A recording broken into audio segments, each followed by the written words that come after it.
Continue sa ating recording. Alright, so here we go.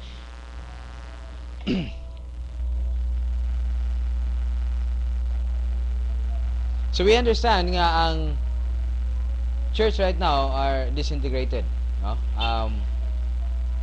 In general, I'm not talking about sa tuwang panagtigom o sa uban ng mga kaigsuonan nga nagatudlo sa pagtulunan sa pulong sa Dios pinagi sa rightly dividing the word of truth. But in general, churches right now local churches are disintegrated, no?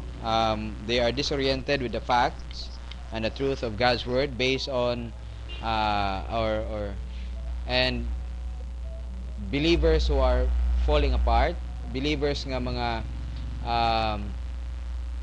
have not grown into Christ likeness, believers who are bouncing around from church to church, finding about asa sila dapit mahimutang, because they're really searching for something nga dili nila makita sa local churches. In fact, most of the churches right now are losing members. Okay? And generally kanabang hopeless na, no, sa ilang Christian life. So I hope nga dili na siya mahitabo, no, in the days to come when people would come sa atuang doorstep and would want to study with us, it will not happen, or dili na mahitabo sila mga kinabuhi, no. Now as long as there is food provided, people will grow. Dinhi sa atong gibasa, no, ingon ni Apostle Paul nga ang purpose niini nga mga tao is for the perfecting of the believers, the saints, that's us believers, for the work of the ministry. That's as a result of that perfecting, there will be a work for the ministry, and another purpose of that, as a result, there will be an edifying of the body of Christ. Verse 13, ingon niya diri, until the time, or till we all come into the unity of the faith. Okay? Till we all come in the unity of the faith. He's talking about what faith? He's talking about the whole body of faith. Okay? The whole body of the teaching of God's word. Okay? That we will have unity in the understanding of this body of truth, and of the knowledge of the Son of God. Okay? Because all of this faith is focused on the Lord Jesus Christ. And it is very important para sa to understand that this kind of faith that we are talking about should be in unity, because we are talking about the life of Jesus Christ, not in the gospel, but about the life of Jesus Christ, which is about to believe, or supposed to be mo ang ginakinabuhi sa mga believers karon nga panahon. Are we talking about the life of Jesus Christ ngadto sa gospels? Katong Jesus Christ who is doing the miracles and the healings and other types of wonders? No, we're not talking about that, no? That's why we have to understand, and if there are other believers or so-called Christians who believe that believers right now are still or should be doing these miracles, then we are not in unity, right? We are not in unity. He said here, and of the knowledge of the Son of God, who is our life, there is a church age, unto a perfect man. What is a perfect man? Ganiha, perfecting, to become mature. Now, unto a perfect man. What is that perfect man? It's a mature believer. Okay? And he said, unity in the faith, unity of the knowledge of the Lord Jesus Christ. As a result, it will produce a mature believer. And this mature believer has this quality, the measure of the stature of the fullness of Christ. Okay? The fullness of Christ. Okay? That's the character of Jesus Christ in that believer manifested. Verse 14, ingon niya diri, that we henceforth be no more children. And what is the quality of children he's talking about? Tossed to and fro. Kung sa mana? Paling-paling. Walay ligon nga panindugan. mapalid-palid lamang, and carried about in every wind of doctrine. Okay? Walay gitawag nato og Christian muscle that is stable. Okay? Mapalid-palid sa every wind of doctrine, and by the sleight of men, and cunning craftiness, whereby they lie in wait to deceive. Cunning craftiness, they lie and waiting to be deceived. Pagkaluoy, no? They are lying, even though they are in their minds, they are teaching truth, but they are lying, and they are waiting to be deceived also. Remember, asa man ni siya dapit nahitabo the first time. The Garden of Eden. Okay? When Eve tell the devil or added to the truth that God said, you shall not eat of it. Masaya ang gidungag. Neither touch it. That's lying. Right? We want to make the word of God, kana bang tawag ini? The intention of Eve during that time is to prove to Satan that the word of God is, gitawag nato og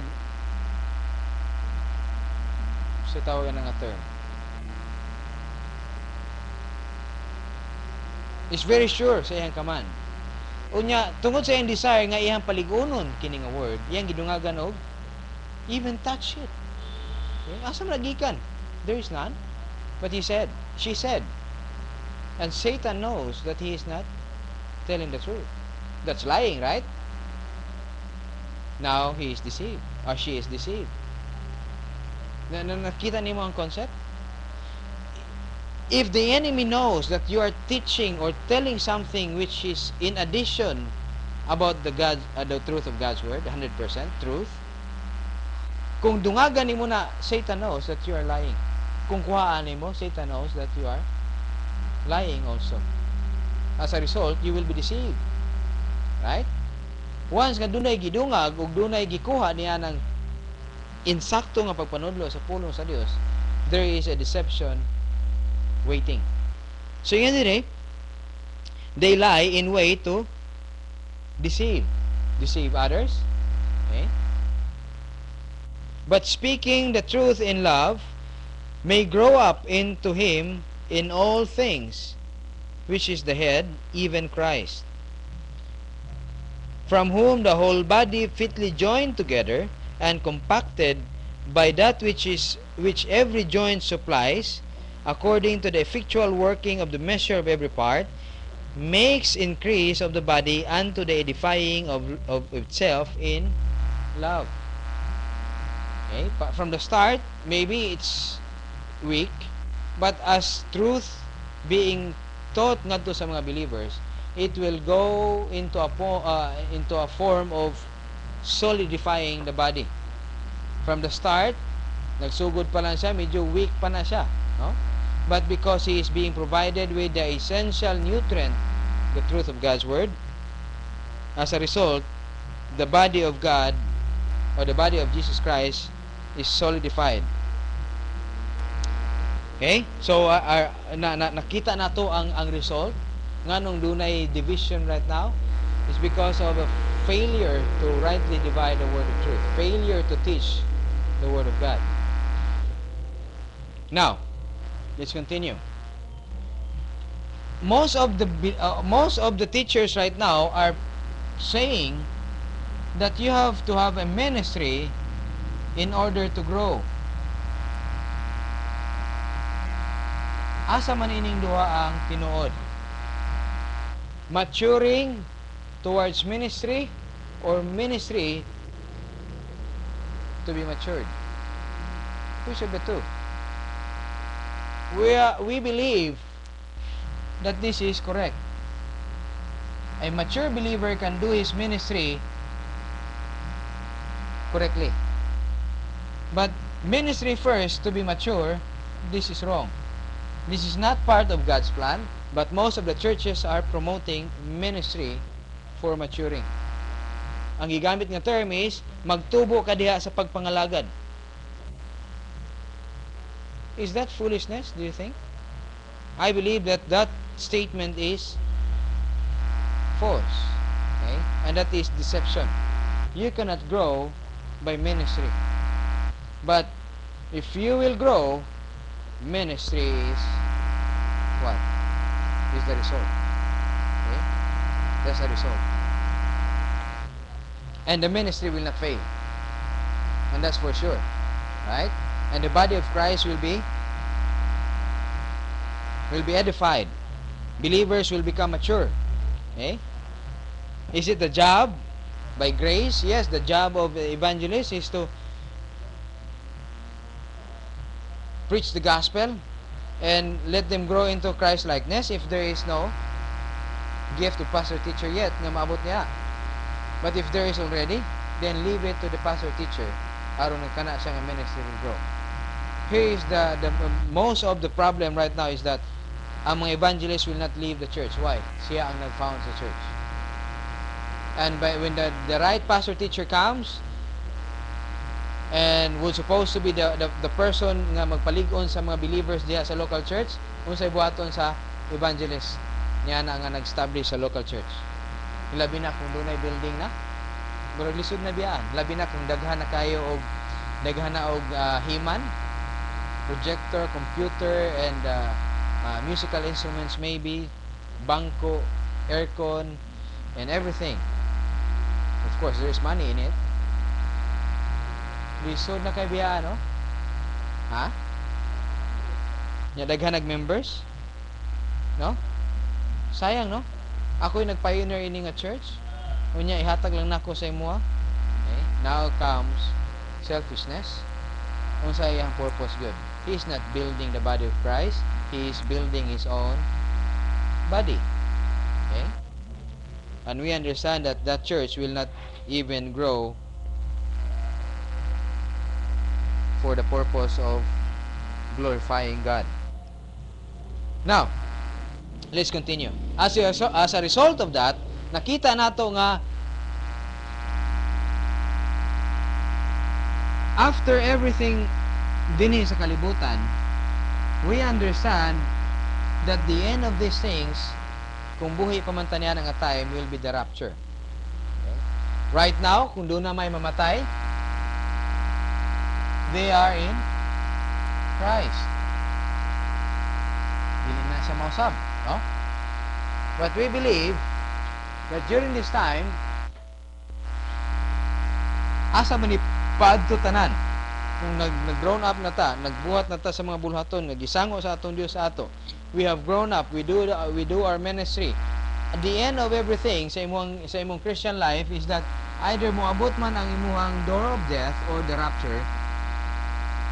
Okay? The death or the rapture, which comes first? Okay?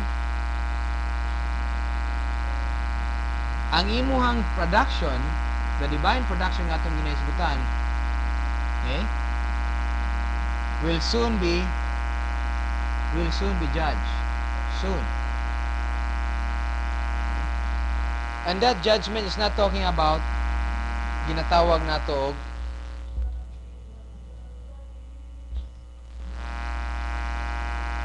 sin judgment, but it's a good works. It's either divine or human, fleshly. Fleshly. Mora na ang duha ka category. And for all of the divine good nga atong gina-produce, atong nasabtan nga there is gold, the manifestation or the working of the gift, ministry. As a result, there is gold. The silver is that you are doing the ministry of others tungod sa wala pa available. And the daily job nga imong ginabuhat as precious stones. Okay? Right now, during this time, sa period of the church age, since nagaulat na malanta sa rapture, kung gano'n sa mga mabot, wala takay ba, okay? Right now, dunay gitawag nato nga equality. No? In this period of the church age, there is equality dito sa langit. Equality in heaven is during the time nga wala dili pa moabot ang rapture. Equality in heaven happens during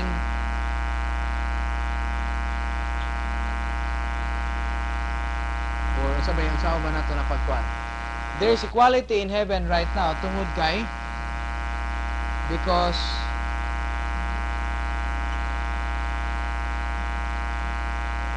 for the reason of they are still waiting for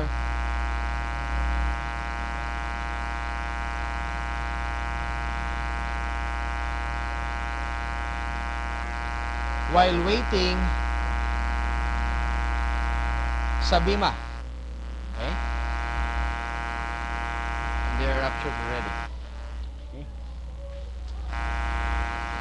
Karon, tundo na may mamatay karon ng mga believers nasa langit ug nagaulat lamang sa moabot nga panahon nga bima seat judgment.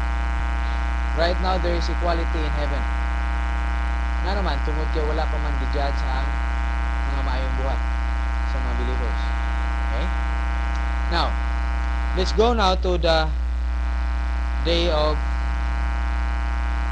the glorification phase, the phase 3. Okay? Remember, nga sa atong natunan, there is 3 phases of salvation. The phase 1, phase 2, and phase 3. Okay. Phase 1 is the day of salvation, faith alone in Christ alone. Phase 2 is your life waiting for the door of death or the rapture. Okay? Nakuha ninyo na siya? So, nag-isgod na ta last time about phase 1 and in fact, prior to phase 1. Atong gisgutan, gikan sa time sa ato ang Christian life, especially sa ato understanding with the old man, human concept. We'll be going back with this concept later on. Ato ang istoryahan sa ang phase 3. This is phase 1, salvation phase. Phase 2 is unsa ni siya nga time diri? The sanctification phase. Phase 3 is glorification phase. Adlaw sa paghimaya sa mga believers. Okay? Are all be glorified? Well, they will be glorified because they are in Christ. Okay? But not to the point that they will have equal status sa mga born-again believers who have done their part, the angelic conflict, who have become mature in the faith. Okay? Dili na siya equal dito sa tubangan sa atong Dios.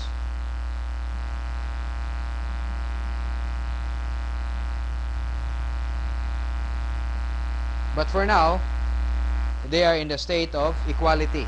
Nga naman, because they are still waiting for the day of judgment, the day of Christ. Okay? The day of Christ. That's the judgment seat of Jesus Christ, the Bema seat. Okay? Ingon ni, balik tayo dito sa Ephesians, 1 Corinthians chapter 3.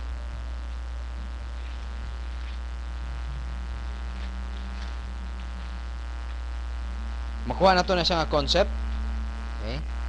That dito, tubangan sa atong Dios, there is a gitawag nato nga believers who are loser believers, and there is also a believer who are winner believer. Let's talk about that. Okay? In verse 11, For other foundation can no man lay than that is laid, which is Jesus Christ. Now if any man build upon this foundation gold, silver, precious stones, wood, hay, and stubble, everyone's work shall be made manifest, for the day shall declare it. That day would be the time of the Bema Seat judgment, because it shall be revealed by fire, and the fire shall try every man's work of what sort it is. Unsa may sorting? If any man's work which shall be built thereupon shall remains, abide, no? If any man's work abide that remains, magpabilin or dunay mabilin, which he has built thereupon, he shall receive a reward. There will be a rewarding. Okay? And he said here, if any man's work shall be burned, he shall suffer loss, but he himself shall be saved, yet so as by fire. Okay? So this salvation, this time is not talking about who will be saved or who will not be saved. He is talking about the judgment of the good works done by born again believers. Now let's talk about this day of the rapture, no? The Bema Seat of Jesus Christ. This day of the rapture, asa man ni siya dapit, no? O kanusa man ni siya may tabo?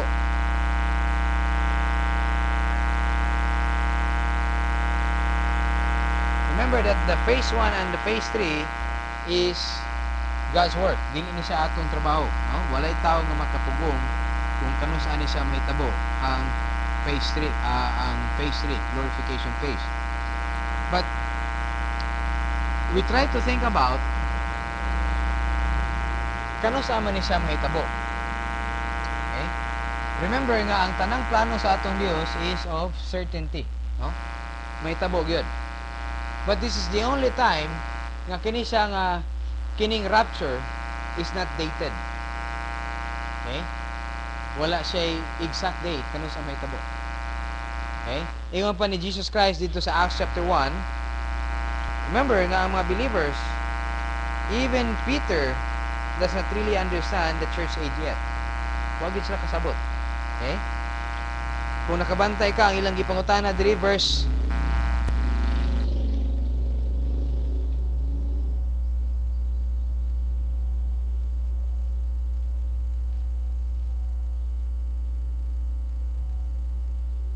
right here.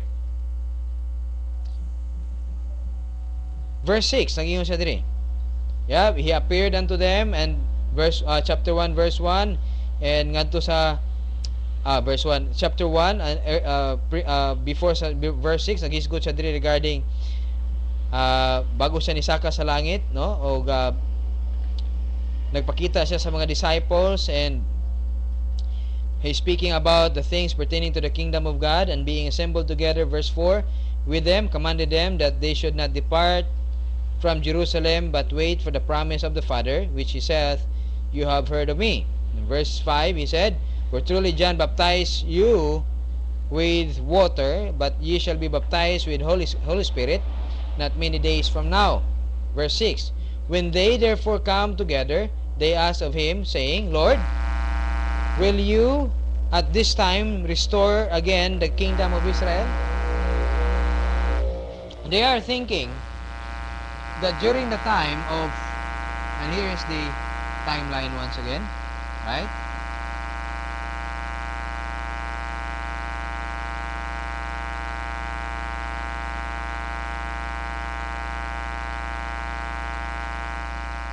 Something like that. And here is the time of the Jews.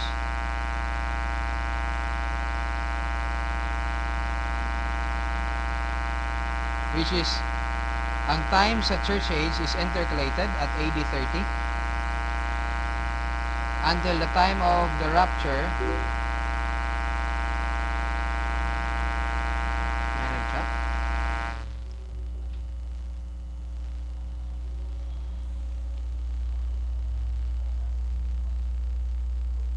Saba daw ang audio. Kana.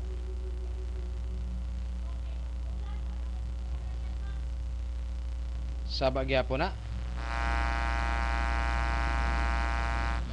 Okay, kung ay mulihok, no? Saba na to ni. Kana, okay na na. Di na siguro kayo. Okay. So the age of the Jews, the age of the Gentiles right here, and the church age, presented with the dotted line, started at AD 30, gisingit lang ni siya sa plan. In fact, sa tanan nga mga Jewish feast, upat sa pito ka Jewish feast, upat niya to are already perform or nahitabo na, no? The feast of wala gihisgutan ang rapture sa Old Testament, even the church age. Timan-an ninyo na. Okay? So, dunay Pentecost dito, but it's not talking about the church, but it's talking about the Holy Spirit coming down from heaven. Now, let's talk about anak nga mga butang. The seven feasts of the Jews. Number 1, the feast of the Passover. Number 2, first fruits. Nang anong gisgutan man nato ni, because we are trying to connect if there is really something about the church age in the Old Testament, or are there any of this church age in the Gospels other than when Jesus Christ said, upon this rock I will build my church. Okay?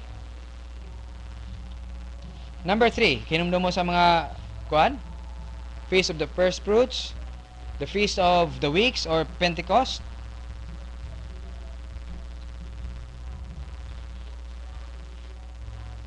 No, dunay na si number 3, number 4. Feast of irison ako number 2 is the feast of the unleavened bread.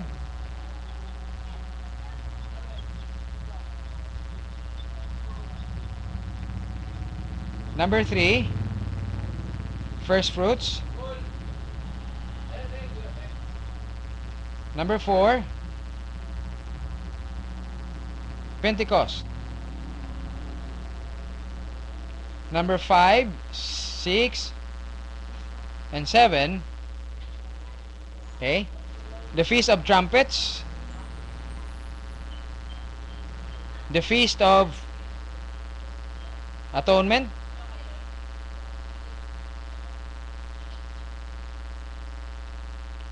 And the Feast of Tabernacles.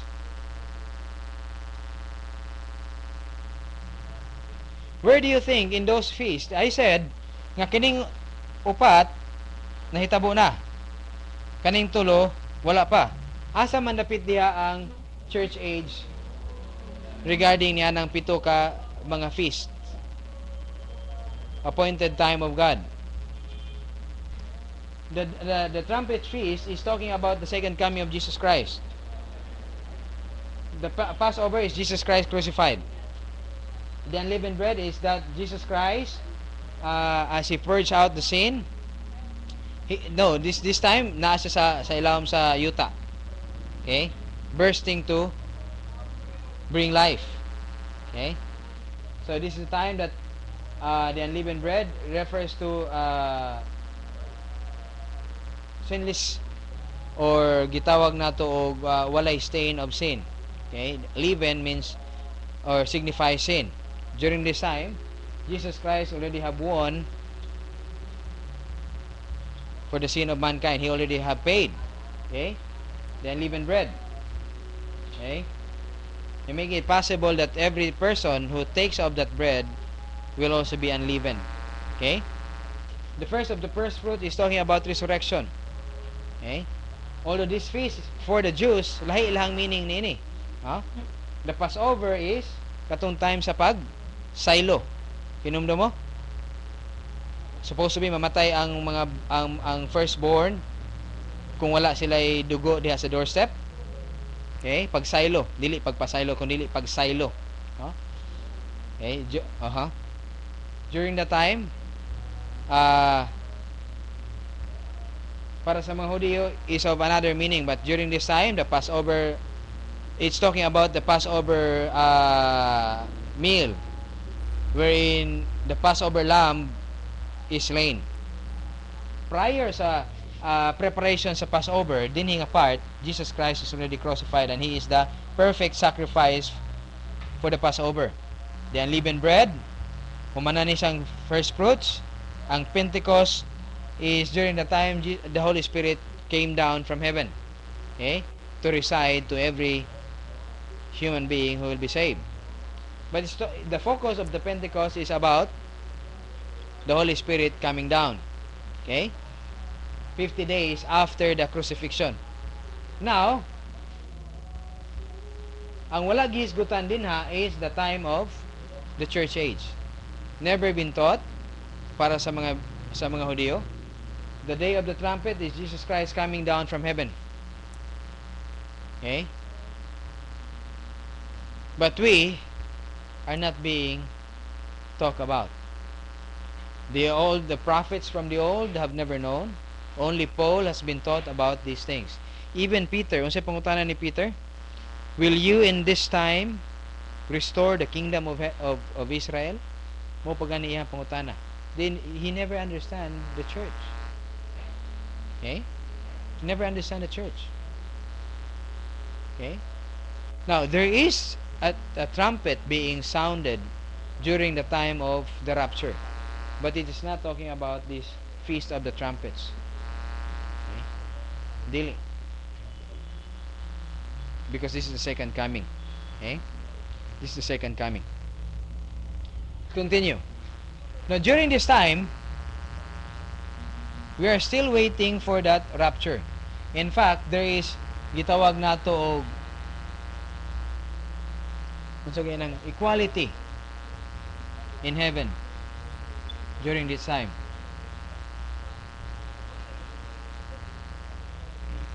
There will be equality. Kanong sa man mag-start ang inequality dito sa langit? Magsugod ang inequality dito sa langit when it is time for Bima. Okay? The 7-year tribulation, remember, is the time also for 7-year Bima seat judgment of Christ. Now, the rapture has no reference in the Old Testament. Wala siya reference in the Old Testament. If the church age has no reference in the Old Testament, the rapture also has no reference there sa Old Testament. Even the Gospels have no reference for the rapture. Okay? It's only Apostle Paul who taught about ini nga mabutang din sa Thessalonians chapter 5, no? Let me see.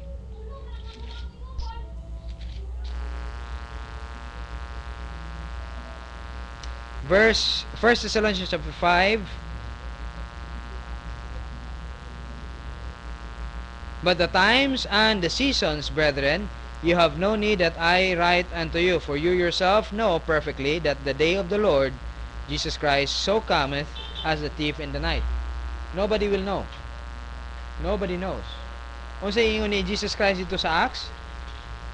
Is this the time? Tanawa ang tubag ni Jesus Christ kay Apostle Peter.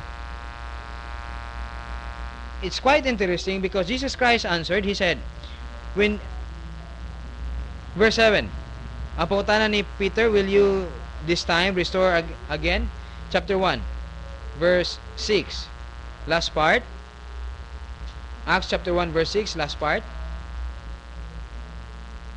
Yun na dia. And they asked him, saying, Lord, will you at this time restore the kingdom of Israel? That's the question, right? Then Jesus answered and said unto them, and He said unto them, it is not for you to know, it is not for you to know the times or the seasons which the Father hath put in His own power. Kinsa ang nahibaw niini? It's God the Father put unto His own power. But ye shall receive the power, He said, after that the Holy Spirit is come upon you. For what purpose? aron makahibaw sila ang time o season. Tanaw ang tubag ni Jesus Christ. He never answered about when that time would be, but he answered otherwise of the power, not for the purpose of knowing kung kano sa moabot si Jesus Christ, ang pag-restore sa kingdom, but he said, and you shall be witnesses unto me, both in Jerusalem and in all Judea and in all Samaria and unto the uttermost part of the earth. The power is given to them not for the purpose of knowing when would that be, but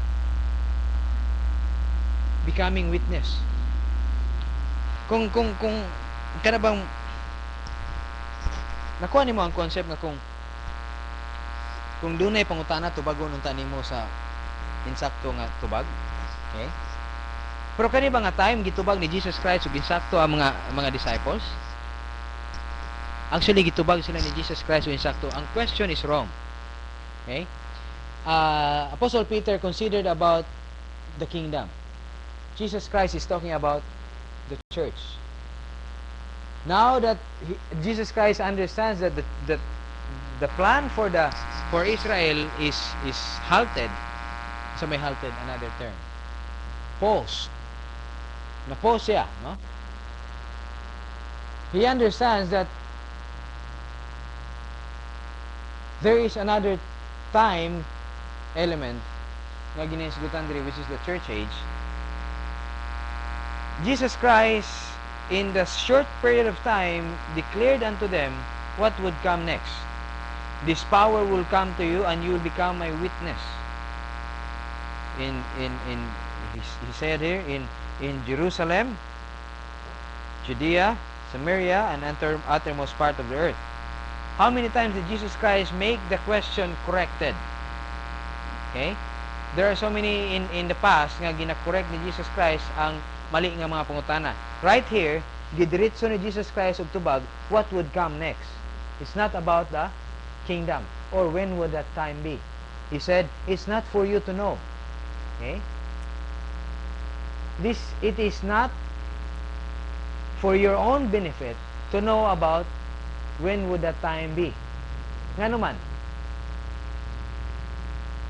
kung kinsa mang benepisyo ang pag-abot ni Jesus Christ o pag-establish sa kingdom, is for Israel. And he said, dili ni siya para sa inyo to benefit. Benepisyo ba sa to ang pagbalik ni Jesus Christ o mahimong ma-establish ang kingdom? Para sa church age, no. Para sa tuwa sa mga Kristohano, no. But he said, there is a benefit for you. A power will be given upon you when He comes, the Holy Spirit. And you shall know, and you shall become my witnesses. Here is now your benefit. Okay?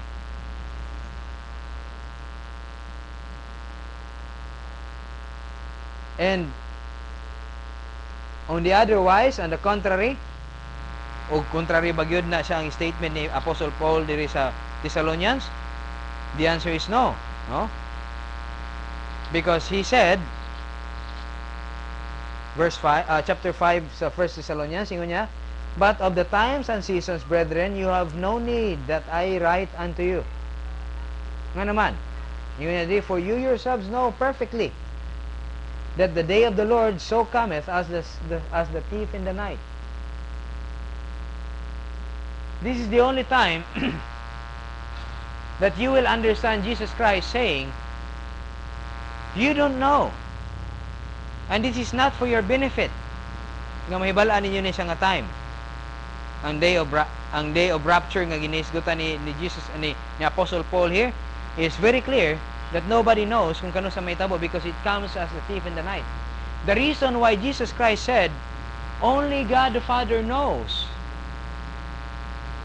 Nga naman, because of the fact that the concern is not about this second coming of Jesus Christ for this time, but it is for the time of we as being His witnesses. Nakuha ninyo ang concept? Ingon ni Jesus Christ, I will divert your question into a point whereby you can understand nganong dili man para sa inyong benepisyo ang may balaan kung kanus kining pag-establish sa kingdom mahitabo. In fact, ingon niya, because this time God the Father discloses it for his own power. Nobody will know. Because in the plan of God, in his perspective, there will be a church that is not being mentioned in the Old Testament. There is hapit na Kim, hapit na, 2 minutes na lang. Okay? O ba na ko si Kuya?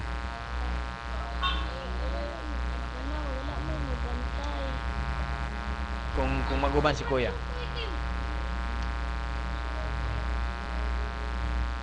Okay, mawapas kami. Kim, bilhin na sa ka, mawapas sa ta.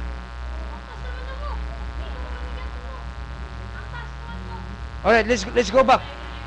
Okay?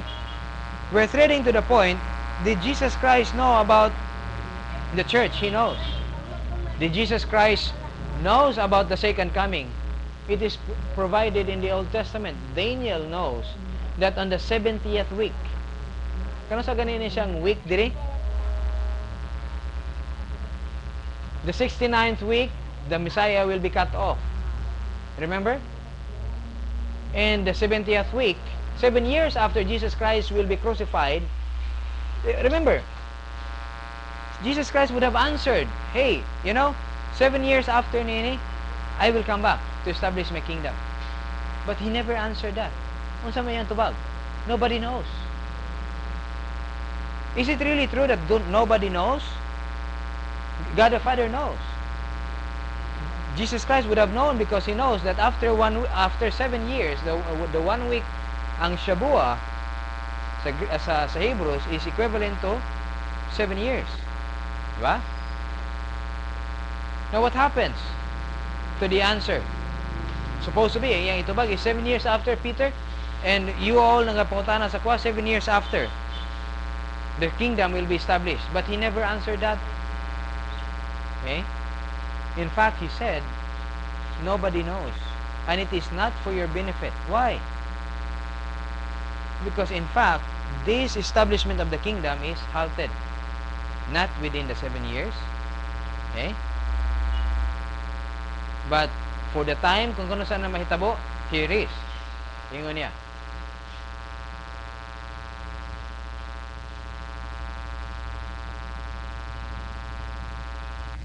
That there will be coming 7 years, however, pero kano sana siya mahitabo? When the rapture came. And Apostle Peter said, nga kaning day of the rapture will happen, nobody knows. Nganong gitubag ni Jesus Christ nga dili sa kahibaw, kano sa mahitabo ang pag-establish sa kingdom? Because he never know. Yeah, bisan Jesus Christ doesn't know. Yeah, even the Holy Spirit does not disclose when would this be. Only the Father knows. O nganong nitubag siya, it is not for your benefit. Why? Because the church age has begun. Will begin during the time. 10 days after Jesus Christ has lifted up, the day of the Pentecost came in as the start of the church. Okay? That's the time that the church has been established. Okay? Nganong dili benepisyo sa ato ang paghuwat sa iyang kingdom? Because we are not waiting for the kingdom. Okay? Wala ta naghuwat sa kingdom. We are waiting for the rapture to come, which that waiting happens to be on a daily basis. And the waiting nga atong ginatanaw diha is to be on the alert. Not as those who are sleeping. Yun diri.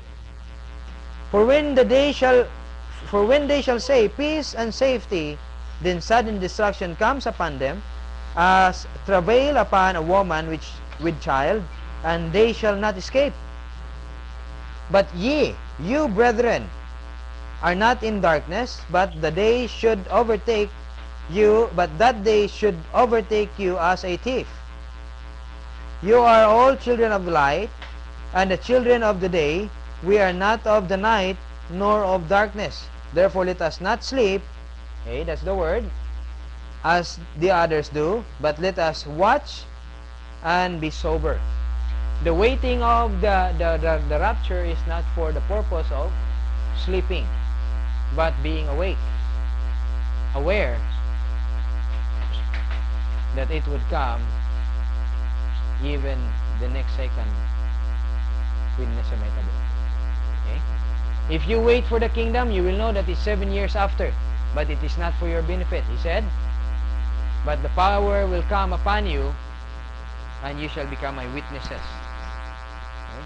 So lahi ang tubag ni Jesus Christ, no?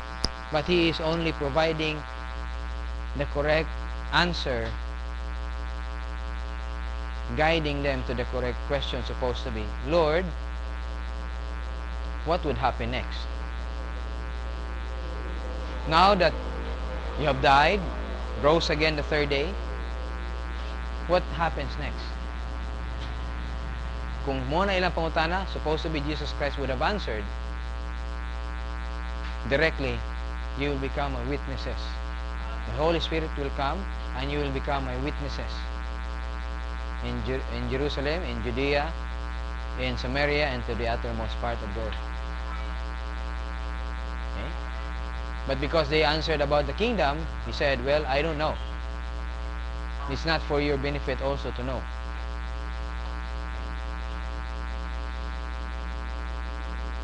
So are we waiting for the kingdom? No. We're waiting for the rapture, and that rapture would come as soon as God says it's time. Okay? It's time.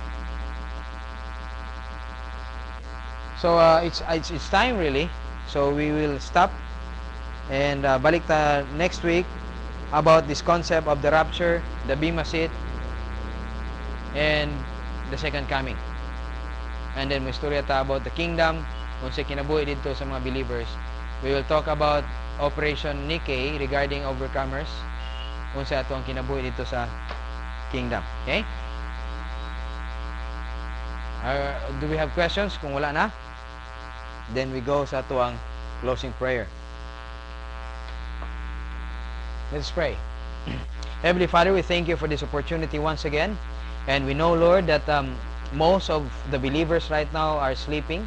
Nagatulog sila, amahan, o yes, they're awake, Father. Nagalakaw sila sa matag adlaw, but they are not really certain where asa sila paadto. They are as though walking in darkness. Wala sila kabaw, amahan, kung unsay katapusan ining tanan. But I pray, Father, that for those who are searching for the light, let them come, Father, to this light of your word nga ginatudlo, amahan, in a rightly handling your word, aron, amahan, nga mag-guide sila to the clear teaching of your word, o makita nila, amahan, that there is really a plan para sa among kinabuhi diri sa church age. I pray, Father, that this would be the means whereby kami maghulat kung kanusa kanusa minimo, amahan, pagasigniton, o dili kami, amahan, maghulat pinaagi sa pagtulog, kundi nagahulat kami as being alive, aware, and being awake of the circumstances that would come, o mahitabo kini, amahan, nga mga butang soon, which we know would come. Di man mahitabo kini, amahan, sa among lifetime, I don't know, pero mahitabo gayud kini, amahan, tungod this is a very confident assured, we are confidently assured nga mahitabo gayud kini, because you have said it in your word that Jesus Christ will take us away before the 7-year tribulation would come. Ibayad ka mo kanimo, amahan, pagpaslamat, ug ginabayad ka namo nini. Amen.